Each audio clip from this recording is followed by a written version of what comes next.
Abu Qasr, and we don't know his real name, obviously. They're making sure that we're not followed. Just be alert. One by one.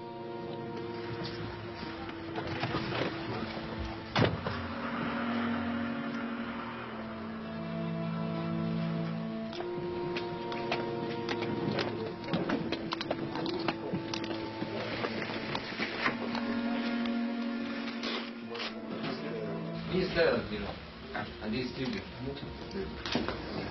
You speak English? Yes. Good. That'll be easier for us. And easier for us to do. Okay, that's why, but let's put him close to... Could you just state for us the goals of your brigade, the objectives? You know, first of all, you know, we considered ourselves as the Palestinian freedom fighters. And we are fighting for our freedom and for the liberation of Palestine.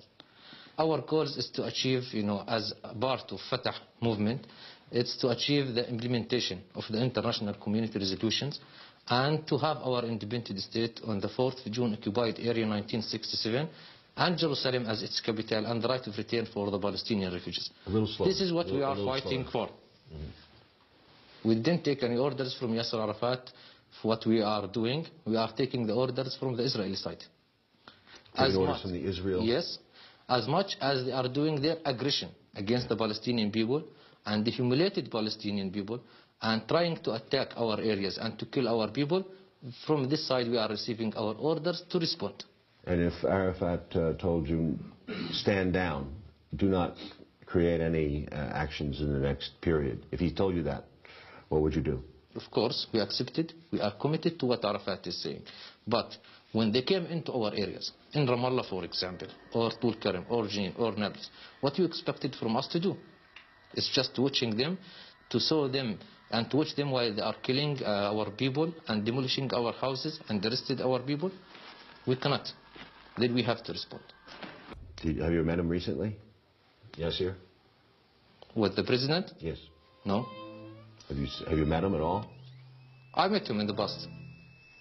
مثل ما أنا قلت إنه جنرالاتنا الجدد أطفالنا أشبالنا ظهراتنا سميتهم الجنرالات الجدد. You seem all very like young people. Palestine is young people. 70% of Palestinians is under the age of 35. I've been told, I don't know if it's true, that many of the weapons that you get come from the Israelis. 100%. We got last time, you know, 6 months ago, around 60 M16s and around, you know, 5 million bullets from the security guard of Sharon. For money? Yes, we pay money. He gave us 60 M16s. They're doing it for money, not for... He's in jail now. And ask the Israelis. He is in the Israeli jail and he's investigation. We bought from him 60 M16s and 5 million bullets. You bought 16 M16s? 60. 60 M16s and 5 million bullets. 5 million bullets? Yes. From a security guard for Sharon? Yes. Who is now in jail? Who is now in jail. Money.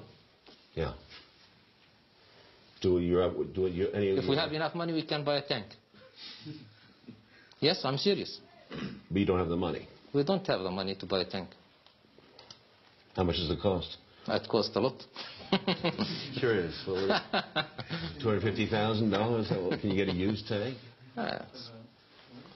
You know, this M16, it costs $5,000. $5,000 for this M16, yeah. 5,000's a lot. Yeah. But they charge you. It's very expensive. I see. But you know, when there is a need, then you have to pay. Of all the Israelis, who do you hate the most? The settlers? We hate the occupation. The settlers? We hate the occupation, whatever the occupation is. Well, the settlers, yeah. Settlers, soldiers, whatever. Yeah. We hate the occupation. Mm-hmm. The settlers are pretty tough. They're very radical. This is one of the main problems that we are facing. First of all, there is no civilian settlers. Settlers, it's part, you know, of this occupation, and they are occupying our land, and they are unarmed settlers. Then we are fighting against the settlers to leave our land.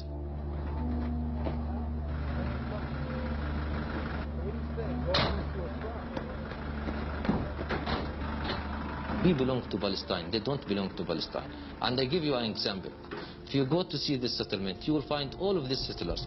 They go to Tel Aviv, to Haifa, to all of the Israeli parts, and they came to sleep just in the settlements. But for us, our work and our daily life, we spend it in our land.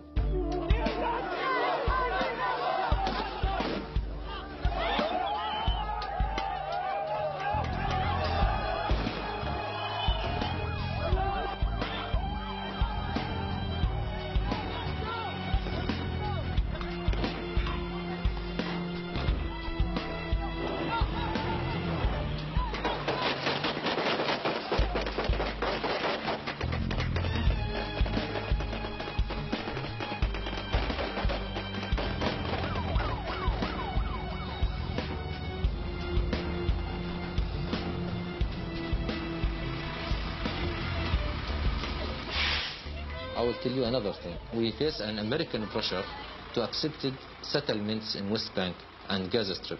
And this is why 65% of the settlers who live in West Bank, they are American citizens.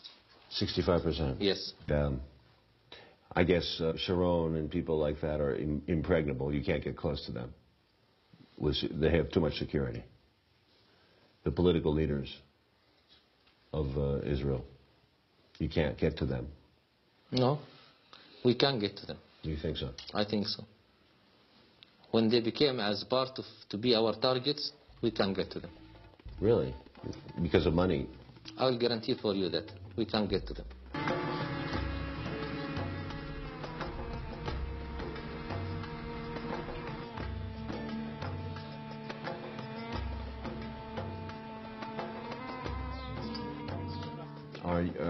You're scared, right? Are you scared of the Israelis?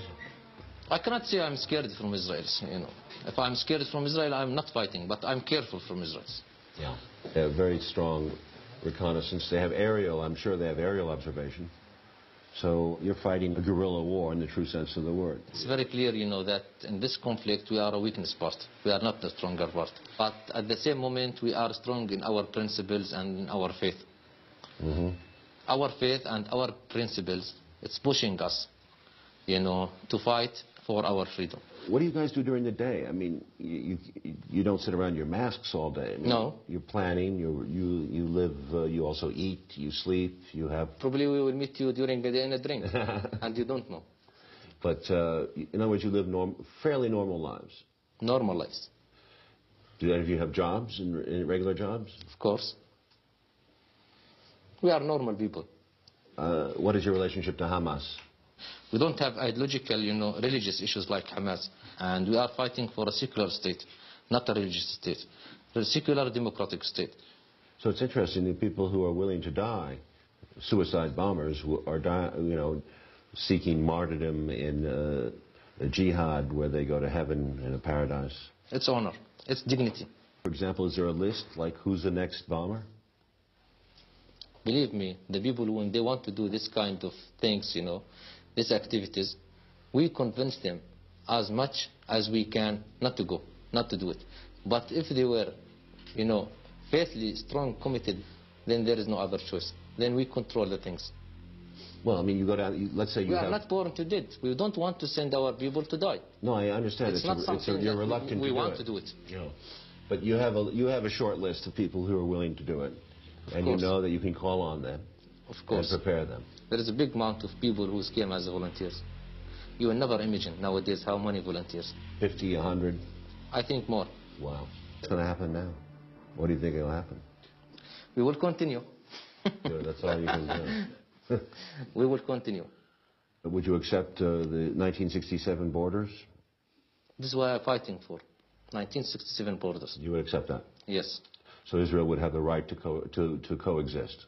If I have a right to coexist. If Palestine has a right to coexist. Do you think there's any hope with Sharon in office? I told you, our problem is not Sharon.